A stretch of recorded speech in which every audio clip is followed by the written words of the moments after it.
have you changed your mind, Magdalene? Tess watched as her daughter closed the trapdoor, once again plunging her into a world of darkness and mold. Magdalene was Tess's safe word, but there was no way she was saying it. By her estimation, she'd only been down in the cellar below the hardware store for about an hour. To call it quits after such a lackluster attempt at escape would only prove her daughter right. And Ivy and Sheriff Boyd and everyone else who'd said there was no way Tess could do it. Take one woman, bound at the wrists by zip ties, and attach her to a chair. Duct tape her mouth, leave her without any tools, and shove her into a convenient hole. Mix and let rest. But I wasn't counting on rats, Tess muttered, as she started to once again saw her wrists against a sharp edge at the back of the chair. No one said anything about rats.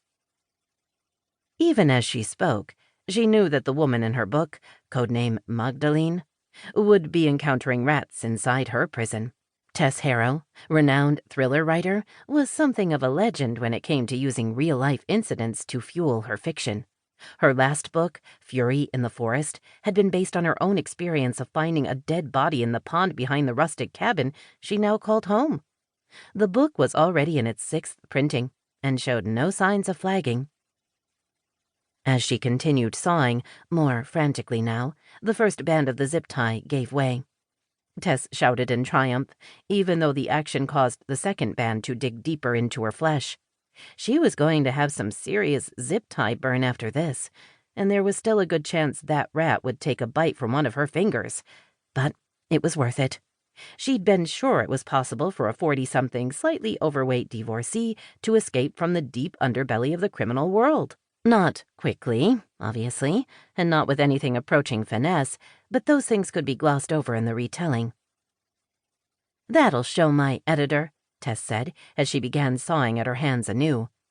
"You don't have to be Keanu Reeves to escape from a tight spot. With a little persistence, anyone can." Boom! At the sudden rattling of her prison walls, Tess gave a start of surprise, but she refused to let it derail her. If she knew her daughter, and she did, Gertrude was taking to the sledgehammer like a teenager to, well, a sledgehammer. The steady trickle of dirt from above her head was vaguely alarming, but no more so than any of the other horrors down here. Tess had no idea what her grandfather had used this cellar for, but there was no denying the creep factor. When they'd first uncovered it from below the ancient linoleum floor they'd peeled up, Tess had half expected it to contain the bodies of her grandfather's enemies. Instead, she'd found a burst of inspiration, which, when you thought about it, was just as good. "Keep it quiet up there," she called, but without any expectation of being answered. Her shoulders were starting to burn, and the trickle of dirt was starting to turn into a torrent, but she could feel the last of the plastic giving way. Or rather, she would have if the world hadn't suddenly started shaking around her. Boom! Boom! "Seriously, you guys, if you're not careful, I'm going to be—" Her next words died and were buried on her lips. So was the rest of her.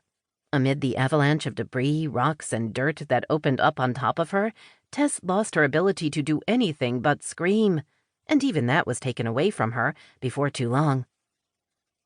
Being buried alive would do that to a woman, especially once she realized that dirt wasn't the only thing falling from the ceiling. With a last desperate gasp of air, Tess found herself being showered with what looked and felt like human bones.